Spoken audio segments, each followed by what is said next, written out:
ଆଗମ ଭାବ ଜାଣି ଯଶୋବନ୍ତ, ଗାର କଟା ଯନ୍ତ୍ର ଜାଣି ଅନନ୍ତ।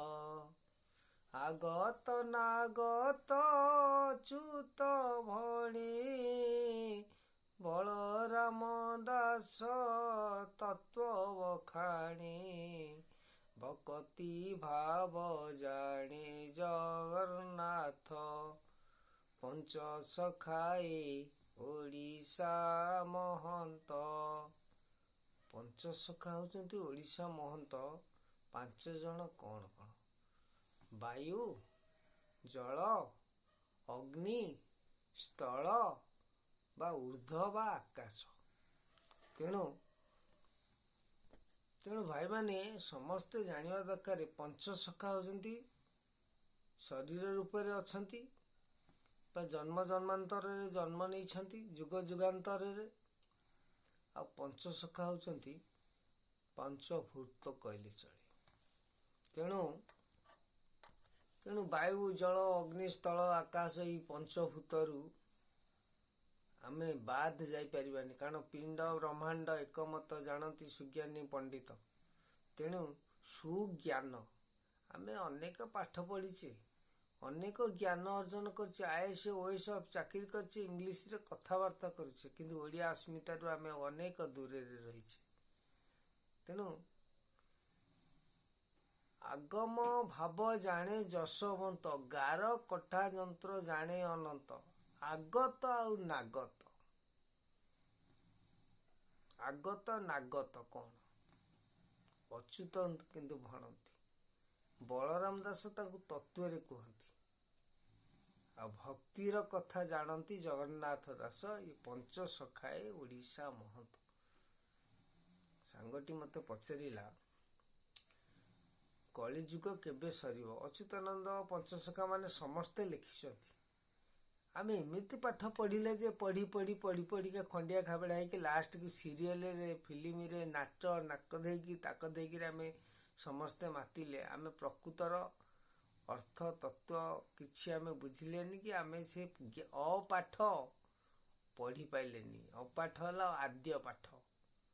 କହିଲେ ଠ ଠ କରି 3 ଠ କଲି, ବ୍ରହ୍ମା ବିଷ୍ଣୁ ମହେଶ୍ୱର। ଏଇ 3 ଠ ପଢ଼ାଇଲେ ଗୁରୁ, ପଢ଼ିଲି ଆଦ୍ୟ ଅକ୍ଷର। ଆଦ୍ୟ ଅକ୍ଷରଟା କୋଉଠୁ ଆମେ ପଢ଼ିଥିଲେ ନା ପଦ୍ମବନ ଗୁପ୍ତ କାହାଣୀ। ରାମ କହୁଛି ତୋତେ, ମୋତେ ଜଗନ୍ନାଥ କୁହନ୍ତି। ସାଧୁ ସଙ୍ଗଙ୍କ ହିତେ। ହେ ପ୍ରଭୁ ଜଗତର ନାଥ, ହେ ପ୍ରଭୁ ଜଗତ ଗୁରୁ ତୁମେ ମୋର। ମୁଁ ତୁମରି ପାଦ ତଳେ ପଢ଼ୁଛି। କାହିଁକି ନା ସେ ଯୋଉ ଶୂନ୍ୟ ଶୂନ୍ୟ ମହାଶୂନ୍ୟ, ଶୂନ୍ୟ ପରେ ବାସ, ଯେଉଁ ପ୍ରଭୁଙ୍କ ପାଦ ପୟରକୁ ଶୂନ୍ୟ, ଯାହାଙ୍କର ମାନେ ଆଦି ଅନ୍ତ ନାହିଁ, ଯିଏ ହଉଛନ୍ତି ଶୂନ ବା ଠ, ଯାହାର ଆଦି ଅନ୍ତ ନାହିଁ, ସେ ପରା ଠାକୁର ବୋଲାଇ। ସେ ପ୍ରଭୁ ଠାକୁରଙ୍କୁ ମୁଁ ପାଇପାରୁନି। ପ୍ରଭୁ ଜଗନ୍ନାଥ କ'ଣ କରିବି? ତେଣୁ ତୁମକୁ ଶରଣ ନେଲି ପ୍ରଭୁ। ତୁମେ ସେ ପ୍ରଭୁଙ୍କର ଅଦୃଶ୍ୟକୁ ଦୃଶ୍ୟ କରେଇ ଦିଅ। ରୂପକୁ ଅରୂପରୁ ରୂପରୁ ଅରୂପ, ଅରୂପରୁ ରୂପ। ସେ ପ୍ରଭୁ, ଯୋଉ ପ୍ରଭୁ ଚାଲନ୍ତି, ତାଙ୍କର ହାଇ ନାହିଁ, ଛାଇ ନାହିଁ, କି ପାଦ ନାହିଁ, କି ପାଣି ନାହିଁ। କଲେ ଚାଲନ୍ତେ ଶୂନ୍ୟ ଶବଦ, ଅନୁମାନ ଚିତେ ଭେଦ। ଚାଲନ୍ତେ ଶୂନ୍ୟ ଶବଦ, ଅକଳନା ବାରା ନିଧି ନାମ ମହିମା ଅଗାଧ।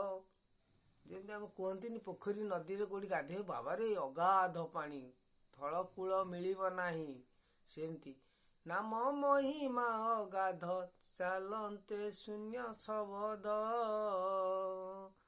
ଅନୁମାନ କର, ଚିତ୍ତରେ ଭେଦ କର। ସେ ପ୍ରଭୁ କିଏ? କହିଲେ ତାଙ୍କର ରୂପ ନାହିଁ, ରେଖ ନାହିଁ, ଚାଲିଲେ ଶୂନ୍ୟ, ଶବ୍ଦ ହୁଏନି।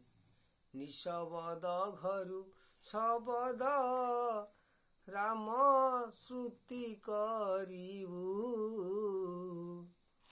ଅଚ୍ୟୁତାନନ୍ଦ ସେଇଭଳି କହିଲେ ପ୍ରଭୁ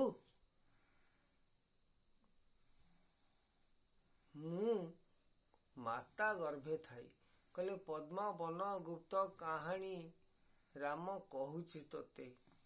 ରାମ ଅଚ୍ୟୁତାନନ୍ଦଙ୍କର ପ୍ରିୟ ଶିଷ୍ୟ ହେଉଛନ୍ତି ରାମଦାସଙ୍କୁ କହୁଛନ୍ତି, କହିଲେ ମୋତେ ଜଗନ୍ନାଥ, ମୁଁ ପ୍ରଭୁଙ୍କୁ ଜଗନ୍ନାଥଙ୍କୁ ମୁଁ ମୋର ଗୁରୁ ରୂପରେ ଦେଖିଲି। କହିଲେ ହେ ପ୍ରଭୁ ମୋତେ ଟିକେ କୁହ।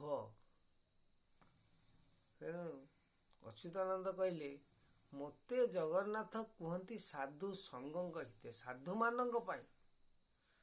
ସାଧୁ ହେଲା ଯିଏ ଶୁଦ୍ଧ, ତାଙ୍କମାନଙ୍କ ପାଇଁ କଥାଟି ମୋତେ କହିଲେ। ତେଣୁ ମୁଁ ତାଙ୍କୁ ପ୍ରଭୁଙ୍କୁ ଗୁରୁ କରିଦେଲି। ସିଏ ମୋତେ ଜ୍ଞାନ ଦେଲେ, ମୋତେ ବୁଦ୍ଧି ଦେଲେ, ସୁବୁଦ୍ଧି ଦେଲେ। ସାଧୁମାନଙ୍କ ପାଇଁ ମୁଁ ବାଣୀ ରଖିଲି।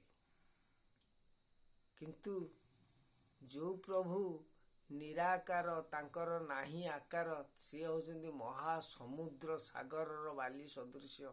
ପ୍ରଭୁ ମୁଁ ତାଙ୍କୁ କଳନା କରିପାରିବିନି। ହେ ପ୍ରଭୁ ଜଗନ୍ନାଥ, ମୁଁ ଏତେ ସମୁଦ୍ର ବାଲିକି ଧରିପାରିବିନି କି ଦୃଶ୍ୟ କରିପାରିବିନି। ତେଣୁ ଆଞ୍ଜୁଳାରେ ଆଞ୍ଜୁଳାଏ ବାଲି ଧରିଛି ପ୍ରଭୁ, ତୁମ ପଦ ଶରଣ ନେଉଛି। ଆଉ ଏଠି ସାଙ୍ଗଟି ପଚାରୁଛି କୋଉ ଦିନ ସତ୍ୟ ଚାଲିବ ଆଉ କଳି ସରିବ। କ'ଣ କହିବା ଆଉ, ସାଧାରଣ ଲୋକର ଆଜି ଅସାଧାରଣ ଭିଡ଼ିଓ। ଅନେକ ଦିନ ପରେ କହିଲେ କଳି ଥାଉ ସତ୍ୟ ଚାଲିବ, କଳି ଥାଉ ସତ୍ୟ ଚାଲିବ, ମାଣକର ଧନ କାହାଣୀଏ ହେବ। ସେଇଦିନକୁ ଅପେକ୍ଷା କର। କହିଲେ ମାଣକର ଧନ କାହାଣୀଏ ହେବ, ଟୋକା ଟୋକିଙ୍କର ପିରତି ଚାଲିବ, ଟୋକି ଟେକି ନେବେ ଟୋକାରେ। ଭାଇ ସାଧାରଣ ଲୋକ ଅସାଧାରଣ କଥାଟି କାହିଁକି କହୁଛି, ଇଏ କୋଉଠି ଆପଣ ମୋତେ ଯୁକ୍ତି କରିବେ ଭାଇ, କୋଉଠାରେ କୋଉ ପୃଷ୍ଠାରେ କୋଉଠି ଲେଖା ହେଇଛି ଦେଖିବାକୁ ପଡ଼ିବ ନା। ଆଉ କହିଲେ କାଗଜରେ ଯଦି ଲେଖିଦବା ନା ସେ ଲିଭିଯିବ, ପତରରେ ଯଦି ଲେଖିଦବା ସିଏ ଉଡ଼ିଯିବ, ପଥରେ ଯଦି ଲେଖିଦବା ନା ସିଏ ବି ସମତୁଲ୍ୟ ହେଇଯିବ। ହୃଦୟରେ ଲେଖା ରହିଛି ଏ ଲେଖା, କିନ୍ତୁ ତାକୁ ପଢ଼ିବା ପାଇଁ ଅଲେଖା। ଆଉ କଳି କେବେ ସରିବ? କହିଲେ ସତ୍ୟ ଥାଉ ଯଦି କଳି ଥାଉ ସତ୍ୟ ପଶିବ, ମାଣ କର ଧାନ କାହାଣୀଏ ହେବ, ଟୋକା ଟୋକିଙ୍କର ପିରତି ଚାଲିବ, ଟୋକି ଟେକି ନେବେ ଟୋକାରେ। ଯଦି କଳି ଥାଇ ସତ୍ୟ ଚାଲୁଛି, ସେମିତି ଦ୍ୱାପର ଯୁଗରେ ସତ୍ୟ ଥାଇ କଳି ଚାଲିଥିଲା। ଯେତେବେଳେ ଯୁଧିଷ୍ଠିର ମହାରାଜ ଶାସନ କରୁଥିଲେ, ସେଇ ସମୟରୁ କଳି ପ୍ରବେଶ କରିଛି। ସେଥିପାଇଁ ଅଚ୍ୟୁତାନନ୍ଦ ଲେଖିଲେ, କହିଲେ 10 ବର୍ଷ କଳି ଚାଲନ୍ତେ, ବିଷ୍ଣୁ ତେଜିଲେ ସାନ। 10 ବର୍ଷ କଳି ଚାଲନ୍ତେ, ବିଷ୍ଣୁ ସ୍ଥାନ ଛାଡ଼ିଲେ, 15 ବରଷେ ଗ୍ରାମ ଦେବତୀ ଯେ ଆସାନ ଛାଡ଼ି ଚାଲିଲେ, 25 ବରଷ କଳି ଚାଲନ୍ତେ, ଗଙ୍ଗା ମର୍ତ୍ତ୍ୟ ଧାମୁ ଗଲେ ହେ ଭାଇ, ଆଉ ସ୍ନାନ କଲେ ପୁଣ୍ୟ ନାହିଁ। ଯେତେବେଳେ କଳି 10 ବର୍ଷ ମର୍ତ୍ତ୍ୟ ମଣ୍ଡଳରେ ଭୋଗ କରିଲା ନା, ସେତେବେଳେ ନାରାୟଣ ବିଷ୍ଣୁ ସ୍ୱଧାମ ଛାଡ଼ି ଚାଲିଲେ ନିରାକାର ନିରଞ୍ଜନପୁରକୁ। ଆଉ 15 ବର୍ଷ ଯେତେବେଳେ ମର୍ତ୍ତ୍ୟଧାମରେ କଳି ତାର କାଳିମା ସ୍ଥାପନ କଲା, ଗ୍ରାମରେ ଗ୍ରାମ ଦେବତୀ ମାନେ ମର୍ତ୍ତ୍ୟଭୂମି ଛାଡ଼ି ଚାଲିଲେ ସେଇ ନିରଞ୍ଜନଙ୍କ ପୁରକୁ। 25 ବର୍ଷ ଯେତେବେଳେ କଳି ଚାଲିଲା ମର୍ତ୍ତ୍ୟପୁରେ, ଏଇ ସମୟରେ କ'ଣ ହେଲା ନା ଗଙ୍ଗା ମାତା ଆସ୍ଥାନ ଛାଡ଼ି ଚାଲିଗଲେ। ସାଧାରଣ ଲୋକର ଆଜି ଅସାଧାରଣ ଭିଡ଼ିଓଟି କ'ଣ ପାଇଁ ରହିଲା? ଆପଣ କହୁଥିବେ ଭାଇ ବିଷ୍ଣୁ ଯଦି ନାରାୟଣ ଯଦି ମର୍ତ୍ତ୍ୟ ଛାଡ଼ି ଚାଲିଗଲେ ଆମେ ପୂଜା କରୁଛୁ କାହାକୁ? ଗ୍ରାମ ଦେବତୀ ଯଦି ମର୍ତ୍ତ୍ୟ ଛାଡ଼ିକି ଚାଲିଗଲେ ଶୂନ୍ୟକୁ, ତାହେଲେ ଆମେ ପୂଜା କରୁଛୁ କାହାକୁ?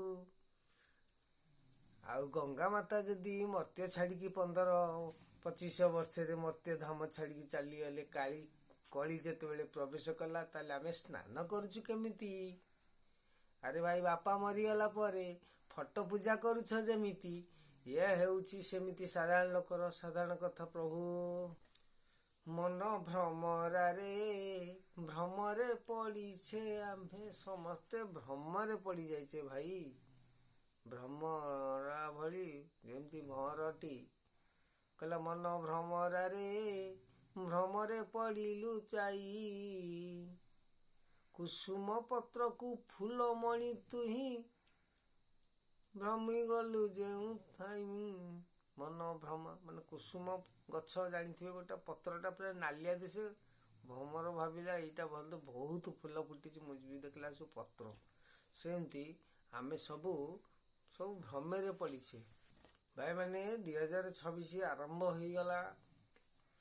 କହିଲା, ଉତ୍ତରେ ସାଜିବ ଦକ୍ଷିଣେ ଗାଜିବ, ପୂର୍ବେ ନ ରହିବେ କେହି, ଝାଡ଼ ବାଡ଼ ଧରି ଯେତିକି ରହିବେ, କୂଳକୁ ବିହନ ସେଇ।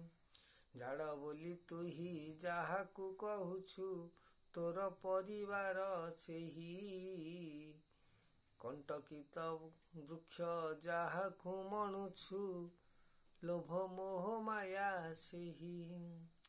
ହିଂସ୍ର ଜନ୍ତୁ ବୋଲି ଯାହାକୁ ମଣୁଛୁ, ତୋର ପୁତ୍ର ନାତି କୁଟୁମ୍ବ ସମସ୍ତେ ଏମାନେ ସବୁ ହିଂସ୍ର ହେଇକି ବାହାରିବେ। ଲାଷ୍ଟକୁ ସେ ବଣକୁ ଛାରଖାର କରିବେ। ତେଣୁ ବାଗେଇକି ଝାଡ଼ ବାଡ଼ ଧରିକି ରହିବ। 2026 ପ୍ରବେଶ ହେଇଗଲାଣି। ସାଧାରଣ ଲୋକର ଆଜି ଅସାଧାରଣ ଭିଡ଼ିଓଟି ରଖିବା କଥା କ'ଣ? ଉତ୍ତରେ ସାଜିବ ଦକ୍ଷିଣେ ଗାଜିବ, ପୂର୍ବେ ନ ରହିବେ କେହି। କହିଲା ପୂର୍ବ ପଟେ ରହି, କହିଲା କଲିକତା ଯେ ସହର, ପୋଡ଼ି ଜଳି ହେବ କିନାର ଖାର, ଲୋ ଯାଇ ଫୁଲ ଦେଖିବ ବେନି ନେତ୍ରର, ଲୋ ଯାଇ ଫୁଲ।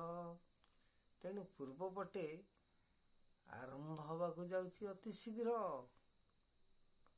ବହୁତ ଶୀଘ୍ର ଆରମ୍ଭ ହେବ। ମାର୍ଚ୍ଚ 15 ତାରିଖରେ ଓଡ଼ିଶାର ପୂର୍ବ ପଟେ ଆରମ୍ଭ ହେଇଯିବ। ଜଗତ ଦେଖିବେ। ତେଣୁ ଦେଖିବେ କୋଉ ଭଳି ଲୀଳା ହେବ, କୋଉ ଭଳି ଆଉ କୀଳା ବି ମଧ୍ୟ ହେବ। ମାର୍ଚ୍ଚ 15ଠୁ ଷ୍ଟାର୍ଟ। ତେଣୁ ସାଧାରଣ ଲୋକର ଚିନ୍ତା ଚେତନାର କଥା, ଅଗ୍ନି ବୃଷ୍ଟି ହେବ, ଦୃଷ୍ଟି ହେବ ଆଉ ବୃଷ୍ଟି ବି ମଧ୍ୟ ହେବ। ଏଇଟା ଧ୍ରୁବ ଧ୍ରୁବ ଧ୍ରୁବ ସତ୍ୟ। 26ରୁ ଆରମ୍ଭ ହେବ। ସବୁ ମୁନି ଋଷି ସନ୍ଥ ମାନେ ଯାହା ସବୁ କହିଛନ୍ତି, ଏଇଟା ହେଉଛି ନିର୍ଗୁଣ ସତ୍ୟ। ତେଣୁ ସତ୍ୟ କ'ଣ? ସତ୍ୟ ହେଲା ଧର୍ମ, ସତ୍ୟ ହେଉଛି ଭଗବାନ, ସତ୍ୟ ହେଲେ ଜୟ, ସତ୍ୟ ହେଲା ଅମୃତ। ତେଣୁ ଆଜି ପର୍ଯ୍ୟନ୍ତ ଆମେ କେହି ଅମୃତ ଭକ୍ଷଣ କରିନି। ଯାହାକୁ ପଚାରିବ ପୁଅରେ ଖାଦ୍ୟଟା ଆଜି କେମିତି ହେଇଥିଲା, ବଢ଼ିଆ ହେଇଥିଲା, ଅମୃତ ଭଳି ଲାଗୁଛି। ଅମୃତଟା କ'ଣ? ତେଣୁ ଭାଗବତ କହିଲାନି, ସତ୍ୟ ଶାନ୍ତି ଦୟା କ୍ଷମା ଏ ଚାରି ବେଦର ମହିମା। ଆମେ କିଛି ବୁଝିପାରିଲେନି।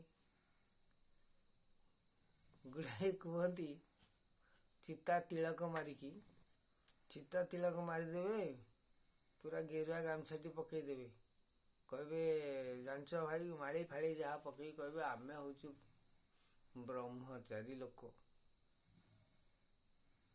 ସାଧାରଣ ଲୋକ ସେମାନଙ୍କୁ ପଚାରେ, ଭାଇ ବ୍ରହ୍ମ କ'ଣ ଆଉ ଚାରି କ'ଣ? ଅଖାଡୁଆ ଲୋକଟି ନା ମୁଁ। ବ୍ରହ୍ମଚାରୀ କ'ଣ? ବ୍ରହ୍ମ କାହାକୁ କହନ୍ତି? ସିଏ କେମିତିଆ ଦେଖିବାକୁ? ଆଉ ଚାରି କ'ଣ? ସେ କହିଲା ଭାଇ ବେତେଣ୍ଡିଆ ପ୍ରଶ୍ନ କ'ଣ କରୁଛୁ? ମୁଁ କହିଲି କିଛି ନାହିଁ। କହିଲା ସତ୍ୟ ବ୍ରହ୍ମ, ଶାନ୍ତି ବ୍ରହ୍ମ, ଦୟା ବ୍ରହ୍ମ, ସତ୍ୟ ଆଉ କ୍ଷମା ହେଲା ବ୍ରହ୍ମ। ଇଏ ହେଲା ଚାରି ବ୍ରହ୍ମ। ଏଇ ଚାରି ବ୍ରହ୍ମକୁ ଯିଏ ଧାରଣ କରିବ ସିଏ ହେବ ବ୍ରହ୍ମଚାରୀ। ସତ୍ୟ, ଶାନ୍ତି, ଦୟା, କ୍ଷମା ଏ ଚାରି ବେଦର ମହିମା ଲେଖିଦେଲେ। କାହା ପାଖରେ ଅଛି ସତ୍ୟ? କାହା ପାଖରେ ଶାନ୍ତି ଅଛି? କାହା ପାଖରେ ଦୟା ଅଛି? କାହା ପାଖରେ କ୍ଷମା ଅଛି? କହିଲା ଦଣ୍ଡିବା ଶକ୍ତି ଯାର ଥାଇ, ସେ ପୁଣି କ୍ଷମା ଆଚରଇ। ଆମେ ସମସ୍ତେ ଦୁର୍ଯ୍ୟୋଧନ ବା ଯୁଧିଷ୍ଠିର ଭଳି ଲକ୍ଷଣକୁ ଅନୁଧ୍ୟାନ କରିବାକୁ ପଡ଼ିବ। ଆଉ ଯୁଧିଷ୍ଠିର ହେଇଗଲେ, ଧର୍ମବନ୍ତ ହେଇଗଲେ, ସବୁଆଡ଼ୁ କଚଡ଼ା ଖାଇବାକୁ ପଡ଼ିବ। ସେଥିପାଇଁ ଆଜି ଏ ସଂସାରରେ ଯିଏ ଯୁଧିଷ୍ଠିର ଭଳି ହଉଛି ନା, ତାଙ୍କୁ ଗୋଇଠା ଖାଇବାକୁ ପଡୁଛି। ଦୁର୍ଯ୍ୟୋଧନ ଭଳି ହବ। କାରଣ ଭଗବାନ କହିଲେ ତମେ ସିନା ଧର୍ମ ରକ୍ଷା କଲ ଯୁଧିଷ୍ଠିର, କିନ୍ତୁ କର୍ମ ରକ୍ଷା କରିପାରିନ। ସେଥିପାଇଁ ଆଜି ସବୁଥିରେ ତମେ ବନବାସ ଭୋଗିବାକୁ ପଡିଛି, ତମକୁ ଦୁଃଖ ସହିବାକୁ ପଡିଛି। ଦୁର୍ଯ୍ୟୋଧନ ଥରେ ମାତ୍ର ଦୁଃଖ କରିଛି, ତା ଜୀବନରେ ସଦାବେଳେ ସୁଖ। ଯାହା ପାଇଁ ଆଜି ତାଙ୍କ କାନ୍ଧରେ ମା ଲକ୍ଷ୍ମୀକି ଧରିକି ବୁଲନ୍ତି। ସେ ମା ଲକ୍ଷ୍ମୀଙ୍କର ଥିଲେ ମାନସ ପୁତ୍ର। କିନ୍ତୁ ଏଇଥିପାଇଁ ହେଲା ଦଣ୍ଡିବା ଶକ୍ତି ଯାର ଥାଏ, ସିଏ ପୁଣି କ୍ଷମା ବି ଦେଇପାରୁଥିବ। ତମେ ଖାଲି ସମସ୍ତଙ୍କୁ କ୍ଷମା ଦେଇ ଯାଇଲ, ଦଣ୍ଡ ଦେବା ତମର ଧର୍ମ ନଥିଲା। କିନ୍ତୁ ଧର୍ମଙ୍କର ପୁଅ ହିସାବରେ ତମକୁ ଧର୍ମରାଜ ବୋଲି କୁହାଯାଉଥିଲା। ତେଣୁ ଭାଇମାନେ, ସ୍ଥାନ କାଳ ପାତ୍ର ଯେମିତି ରହିଛି, ସେଇଭଳି ଯୋଉ ସମୟରେ ଯାହା, ଶୀତ ଦିନେ ଯେମିତି ପ୍ରକୃତି ତାର ଶୀତ ଋତୁ ଆସୁଛି, ଗ୍ରୀଷ୍ମରେ ଉତ୍ତାପ ପବନ ଆସୁଛି, ସେଇଭଳି ଯୋଉ ବେଳରେ ଯାହା ଆସିବ ନା, ତାକୁ ସମ୍ମୁଖୀନ କରିବାକୁ ପଡିବ। ସମ୍ମୁଖୀନ ନ କଲେ, ଯଦି ଆପଣ ଆଜ୍ଞା ମୋର ଭୁଲ ହେଇଛି, ଆଜ୍ଞା ମୋର ଭୁଲ ହେଇଛି ଯଦି କହିବେ ନା, ଆଉ 5 ଜଣ ତମକୁ ଆଜ୍ଞା ପରିବର୍ତ୍ତେ ସେଇଟା କହିକି ତତାଣ ଦେବେ। ତେଣୁ ଚିନ୍ତା କରନ୍ତୁ, ଯେତେବେଳେ ଘୋର କଳି ଚାଲିବ ବା ଘୋର ସତ୍ୟ ଚାଲିଲା ବେଳେ ଯେମିତି ହୁଏ, ସେମିତି ସଦାବେଳେ ମନେ ରଖନ୍ତୁ, ଦୀପଟିରେ ଘିଅଟି ଦେଇଥିବେ, ସେ ତାର ଜଳୁଛି। ଜଳିଲା ପରେ ଯେତେବେଳେ ଲିଭିବା କଥା, କମି କମି ଯିବା କଥା ନା। ଗୋଟେ ମଣିଷର ଯେତେବେଳେ ଜନ୍ମରୁ ତାର ଶୈଶବ୍ୟରୁ ସେ ତାର ଆସିଯିବ କିଶୋର ଅବସ୍ଥା, ପରେ ବାର୍ଦ୍ଧକ୍ୟ ଅବସ୍ଥାକୁ ଯେତେବେଳେ ପଡ଼େ, ତାର ସବୁ ବଳ ବୀର୍ଯ୍ୟ ସବୁ କ୍ଷୀଣ ହେଇଯିବ ଶରୀର ନା। ହଠାତ୍ କିନା ସେ ଧୀରେ ଧୀରେ ନଇଁଯିବା କଥା, ସଡନ ଉଠେ କି? ଉଠେନି। ସେଇଭଳି କିନ୍ତୁ ଦୀପଟା ହଉଛି ଅପୋଜିଟ୍। ଯେତେବେଳେ ସମ୍ପୂର୍ଣ୍ଣ ଭାବରେ ତେଲ ଘିଅ ଦିଆ ହେଇଥିବ, ଦେଖିବ ସମାନ ଭାବେ ଜଳୁଥିବ। କିନ୍ତୁ ମନୁଷ୍ୟ ଠାର ବିପରୀତ, ଲିଭିଲା ବେଳକୁ ଟାଣେରେ ଜଳେ। ସେଇଭଳି ଯେତେବେଳେ ଏଇ କଳିର କଳୁଷିତ କାଳିମାଟି ଶେଷ ପର୍ଯ୍ୟାୟରେ ପହଞ୍ଚିଯିବ, ସେ ସମୟରେ ସିଏ ଉତ୍ତୁପାତ ହେଇକି ସେଇ ଅଗ୍ନି ଦୀପ ଯେମିତି ଲିଭିଲା ବେଳେ ହୁଏ, ସେଇଭଳି ଗୋଟେ ବ୍ଲାଷ୍ଟ କରିବ। ତେଣୁ ଅବିକା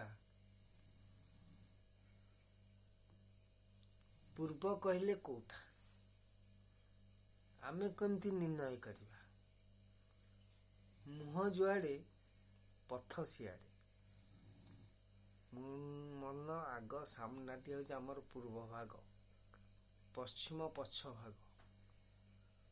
ସେଇଭଳି ଆମ ଦେଶର, ରାଜ୍ୟର, ଟୋଟାଲି ସାରା ବିଶ୍ୱ ବ୍ରହ୍ମାଣ୍ଡର ଗୋଟେ ପୂର୍ବ ଭାଗ ଅଛି। ଆମ ଓଡ଼ିଶା ଦେଶରେ ବି ପୂର୍ବ ଭାଗ ଅଛି, ଭାରତ ବର୍ଷର ମଧ୍ୟ ପୂର୍ବ ଭାଗ ଅଛି, ଆଉ ଟୋଟାଲି ସାରା ବିଶ୍ୱମଣ୍ଡଳର ବି ଗୋଟେ ପୂର୍ବ ଭାଗ ଅଛି। ପୂର୍ବେ ନ ରହିବେ କେହି 26ଠୁ ଆରମ୍ଭ ହେବ।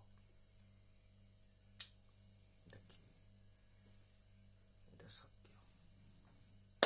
ହଉ ଭାଇମାନେ, 20 ମିନିଟ୍ 21 ମିନିଟ୍ ହେଇଗଲା। ସାଧାରଣ ଲୋକର ଆଜି ଗୋଟେ ବଡ଼ ଭିଡ଼ିଓ କରୁଛି। ବର୍ତ୍ତମାନ ରାତି ପ୍ରାୟ 1 ପାଖାପାଖି ହେଲାଣି, କିନ୍ତୁ ଶୋଇ ହେଲାନି, ଅସ୍ତବ୍ୟସ୍ତ ଲାଗୁଛି।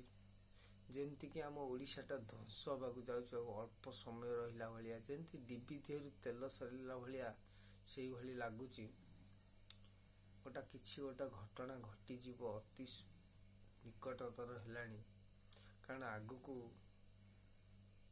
ଆହୁରି ବହୁତ ପ୍ରକାରରେ ବିପତ୍ତି ଅଛି। ପ୍ରଳୟ ତ ହବନି, ଖଣ୍ଡ ପ୍ରଳୟ ହୋଇବ। ଏମିତି ଆସିଲାଣି ବେଳ, ଗୋଟେ ମଣିଷ ପାଖରୁ ଭଲ ବୁଦ୍ଧି, ଭଲ ଜ୍ଞାନ ମିଳିବନି। ସମସ୍ତେ କୁଟୁଳିଆ ଜ୍ଞାନ ଗାରିମାରେ ରହିବେ।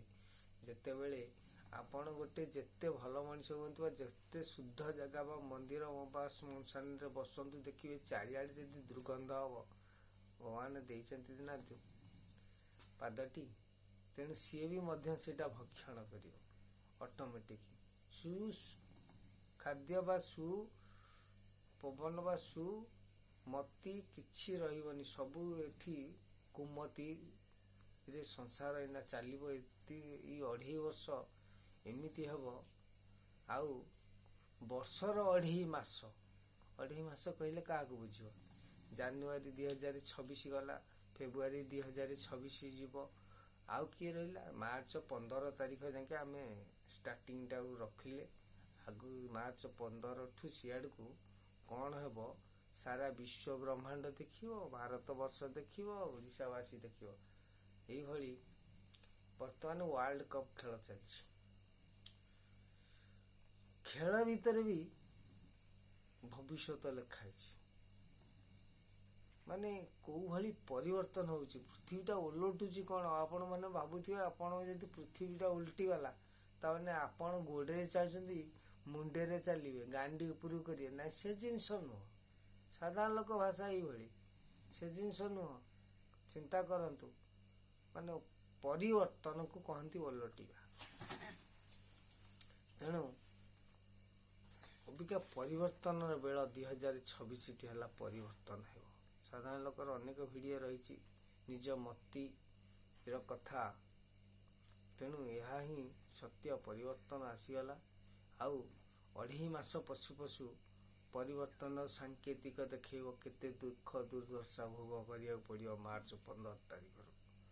ଓଡ଼ିଶା ନୁହଁ, ପୂର୍ବପଟ ଷ୍ଟାର୍ଟିଂ ହୋଇଯିବ। କାରଣ ପୂର୍ବ ହେଉଛି ସମ୍ମୁଖ ଭଳୁ, ସେଇଠୁ ଆଦ୍ୟ। କାରଣ ଯେମିତି ବ୍ରହ୍ମାଣ୍ଡର ସୂର୍ଯ୍ୟ ଯେତେବେଳେ ଉଠନ୍ତି ନା, ଯେଉଁ ପଟୁ ଆଗ ଆଲୋକ ଦେଖାଯାଏ, ସେଇଟାକୁ ଆମେ ପୂର୍ବ ଭାବିଛେ। ସେମିତି ମୁହଁଟା ଯୁଆଡ଼େ ଯିବ, ଅନେକ ମୁଖଟା ସେଇଟା ପିଣ୍ଡରେ ହେଉଛି ପୂର୍ବ। ସେମିତି ଆଗକୁ ଯେଉଁ ଭଳି ଘଟଣା ସବୁ ଘଟିବ, ଆପଣମାନେ ଅନୁଭବ କରିବେ। ଏଇ ଯେଉଁ କ୍ରିକେଟ ଖେଳ ଅବିକା ଚାଲିଛି, ଏଇ କ୍ରିକେଟ ଖେଳ ଭିତରେ ଦେଖୁନ କେତେ ପ୍ରକାର ପରିବର୍ତ୍ତନ ଆସିଲାଣି। ମାନେ ଯାହାକୁ ଆମେ କ୍ରିକେଟ ଖେଳ ବିଷୟରେ ମାନଚିତ୍ର ବା ଆଖି ଉଠିଲା ଦିନଠୁ ଆମେ ଡିସପ୍ଲେରେ ଦେଖିନେ, ଅବିକା ସେମାନେ ଖେଳୁଛନ୍ତି। ଯେଉଁମାନେ ଖେଳୁଥିଲେ ସେମାନେ ସବୁ ହଜି ଯାଉଛନ୍ତି, ଆଉ ଯେଉଁମାନେ ବି ଖେଳୁଛନ୍ତି ସେମାନେ ସବୁ ଭଗାରୀ ଭଳିଆ ଖେଳୁଛନ୍ତି। ତାଙ୍କ ସାଙ୍ଗରେ କାଳେ କରୋନା ଭୂତାଣୁ ଭଳିଆ ତାଙ୍କ ସାଙ୍ଗେ ଆଉ କରମର୍ଦ୍ଦନ କରାଯାଉ ନାହିଁ।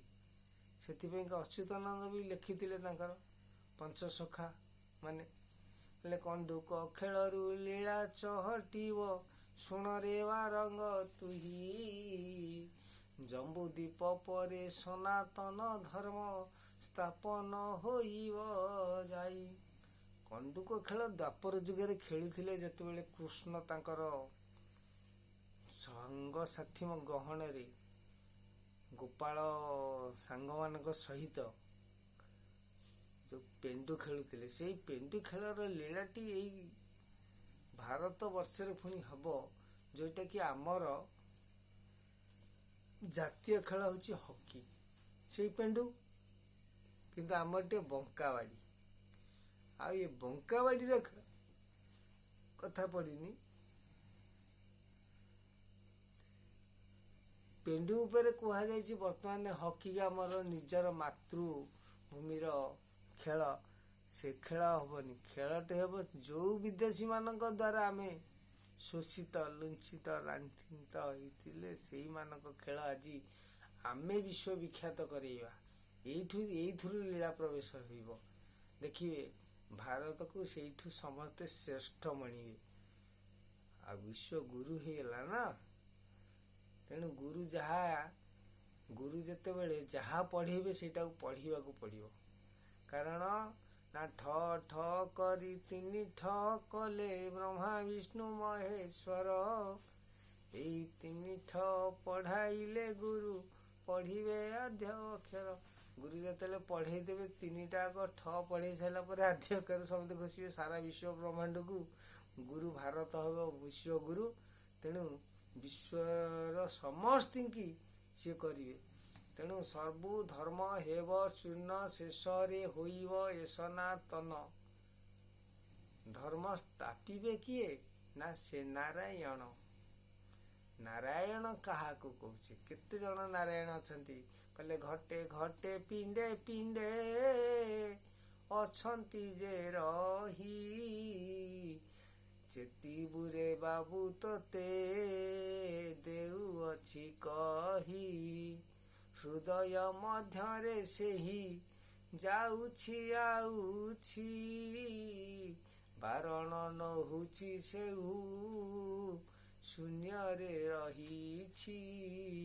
ଶୂନ୍ୟ ଶୂନ୍ୟ ମହାଶୂନ୍ୟ, ଶୂନ୍ୟ ପରେ ବାସ। ଯେଉଁ ପ୍ରଭୁଙ୍କ ପାଦକୁ ଧ୍ୟାଉଛନ୍ତି ଦାସ।